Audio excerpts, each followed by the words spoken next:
It looks like plastic. It feels like plastic. But it isn't. It's a plant-based product. Whatever you like, you can make at these things. It could be the food packaging materials, it could be the normal packaging material, it could be the garment packaging material, it could be the shopping bag, single-use shopping bag as well. Mubarak Ahmad Khan has spent years coming up with this substitute for plastic.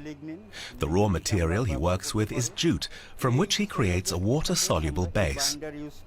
He then adds a natural starch-based binding agent. Both solution in one pot. Then we use some other chemicals. I'm not mentioning these chemicals because that is the most secret part of this recipe. And then we get this final product, which can then be made into a foil. Now Khan is hoping that his invention, dubbed Sonali, will draw global interest. This is a traditional polypropylene. You can see the style of burning. It produces the drop. This is petroleum based.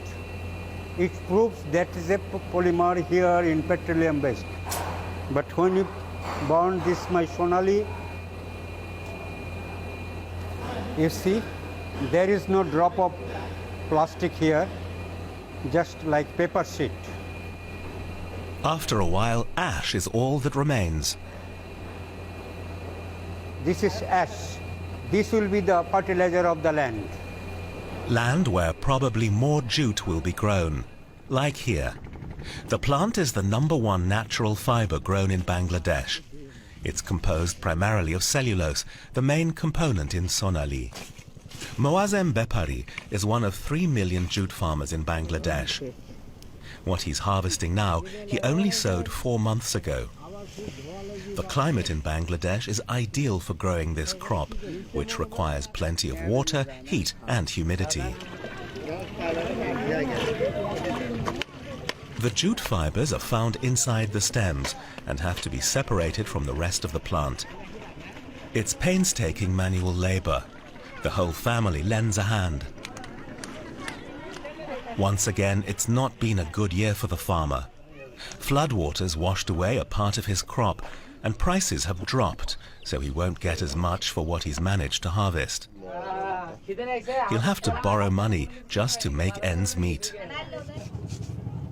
I have no idea what will happen ultimately with this jute. They tell me the government isn't buying much because demand from foreign markets is down, so they don't offer us good prices. But I have to sell it to them anyway. Around 40 million people in Bangladesh make their living from jute, either directly or indirectly. The Sonali project could change their lives.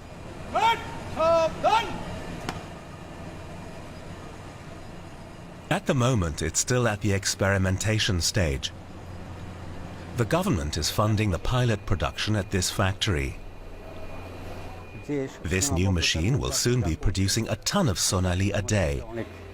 My wish is that maybe tomorrow somebody can come and can go for whole world, because it is a lot of demands all over the world. Tons and tons every day. The jute industry is one of the biggest economic sectors in Bangladesh. It's viewed as a kind of national treasure, closely linked with the state's founding, and for many years its only export. Many here hope Sonali could help breathe new life into the industry.